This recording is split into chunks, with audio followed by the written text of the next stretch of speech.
Kingdom of the Planet of the Apes is here. The summer movie season has kicked off at a sluggish start with The Fall Guy, but we're going to review this new Apes movie. So anyway, let's go.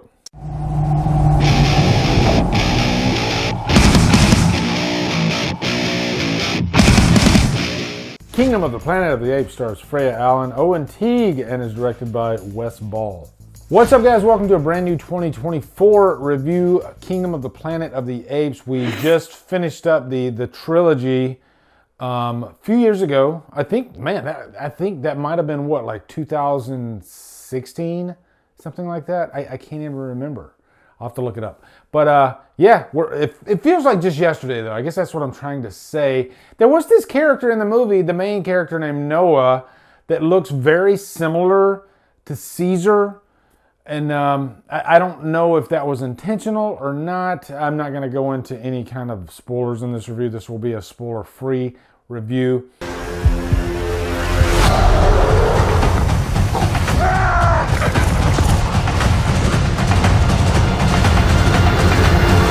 I definitely have some thoughts about this movie, okay? So let's start off with a quick plot synopsis. This takes place 300 years after the events of the previous trilogy.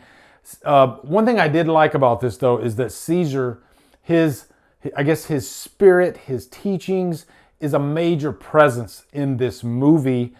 And another thing I really liked about this movie was when you're almost holding somebody up on high, their teachings, almost like a Messiah type figure, there can be a little bit of confusion in terms of how their teachings are used to one's benefit, and that is definitely a major theme in this movie. There's this clan called the Eagle Clan, and Noah is kind of our point of view in this movie, and he has these two friends. And then there's this, I guess you could call it the baddies of the movie. They look more like gorillas, whereas Noah and his clan, they look more like apes. Are gorillas apes? I'm sure they are. I'm not, I don't know everything about primate terminology, okay?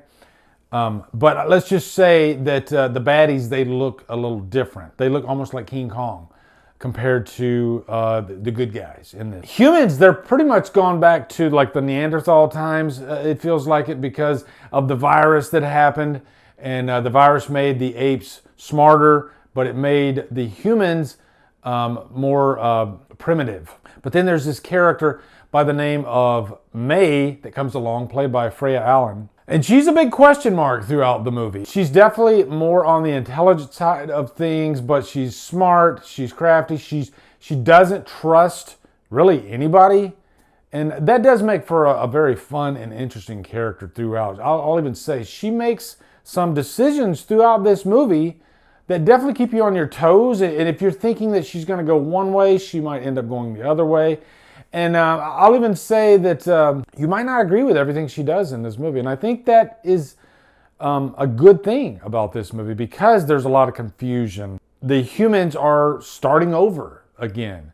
And they don't know everything about the apes and vice versa. Apes don't know everything about the humans. So there's going to be a lot of confusion along the way. And I think this movie deals with those elements sufficiently.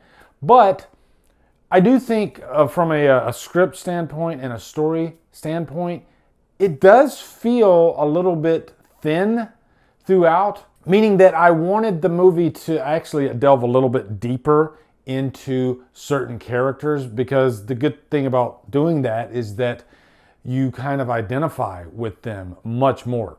Now, our lead ape, Noah, played by Owen Teague, you can't help but compare him to Caesar. He looks similar to Caesar. He is the main character that we are pretty much rooting for throughout the whole movie. And does he have the charisma that Caesar had in the previous movie, played by Andy Serkis?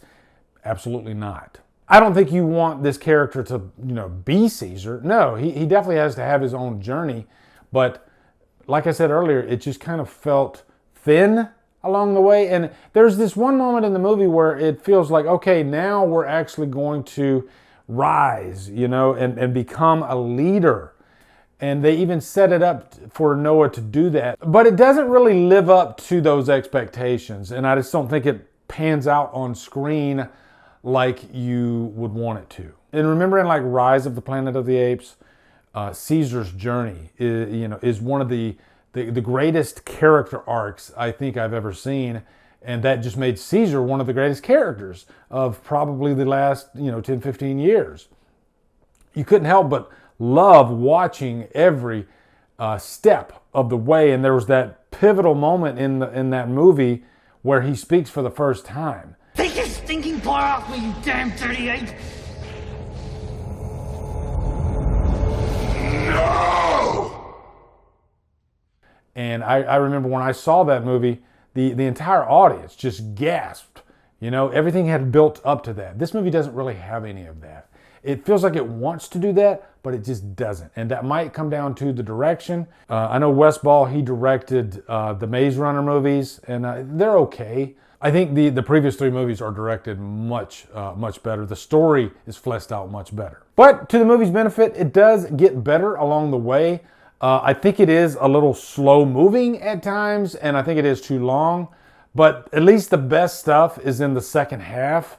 And that's where I did start sitting up in my seat, even though the character decisions were a little strange at times. I almost feel like when they were writing this movie, when they're sitting in a room and figuring out, I want this character to do this and I want this character to do that. I'm not so sure they had everything 100% fleshed out like they expected, because planning it is different than actually putting it to paper.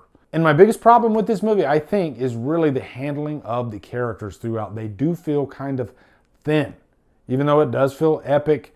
The CGI looks amazing, but there feels like there's something missing from the movie. So I'm going to give it a straight up humdrum, which is a shame because I expected to love this movie. I love the last Apes trilogy. I think this captured Caesar's spirit sufficiently, but the characters just didn't live up to that.